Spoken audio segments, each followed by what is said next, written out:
This is Meir Valensky with Driving Markets, driving while talking about markets. Okay, so the US apparently created 353,000 new jobs in January.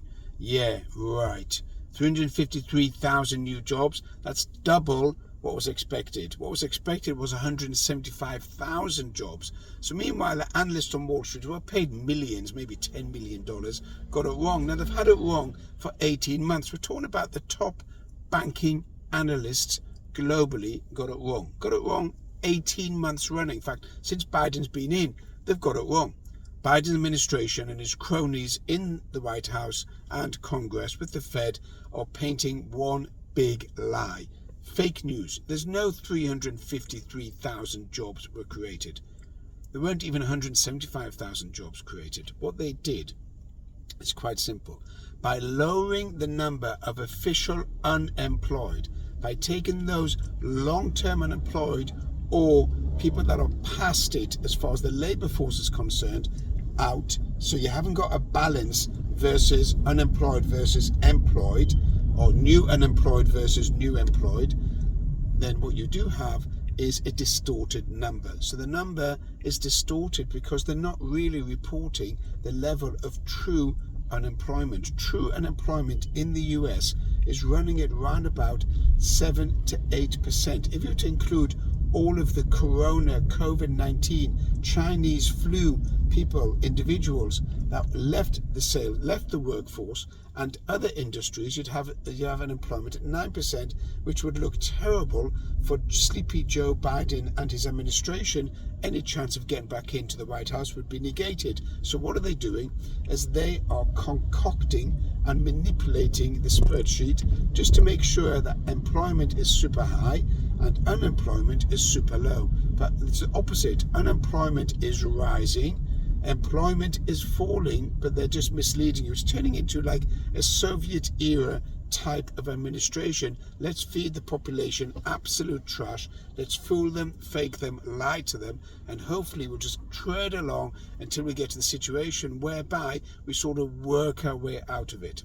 So there's no way the US has created 353,000 jobs because the rest of the West is shrinking in terms of their economies, but the US is growing in terms of its economy.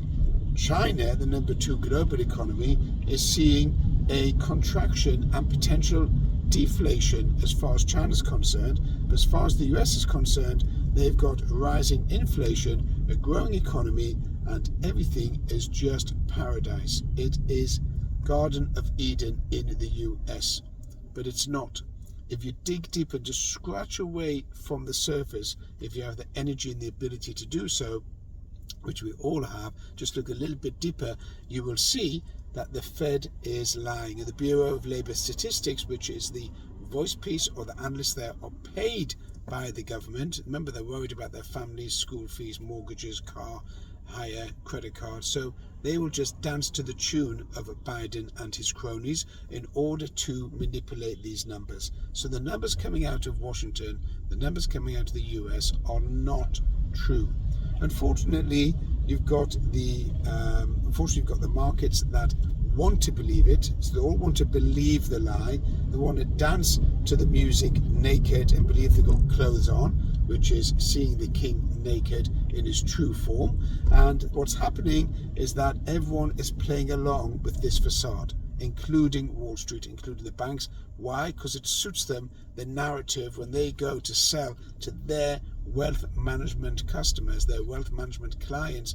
They want to sell the fact that the Mega 7 or the Mega 6 minus Tesla, Mega 7 minus Tesla's Mega 6, because Tesla's actually dropped dramatically, is the new way to invest in the stock market. Pull in all this new money, buy at the highs, then hopefully the markets will move higher and they can go report amazing profits back to their clients. So the whole thing is a complete and utter fake misnomer, wrong. It is not the actual true apparent picture. What is really happening, that the jobs being created are the usual government, welfare, healthcare, nursing jobs that are non-productive. So the productive jobs are not being created. What's happening is the non-productive jobs are being created. So again, it's becoming a government-led, fed state where everyone's going to end up working for the US government, which doesn't lay off staff, and therefore you're going to have full employment. If you want to share, you want to subscribe, you want to comment, then more than happy to give feedback, and you can watch me also on Instagram. And catch you later. Mayor Walensky with Driving Markets. Have a great day.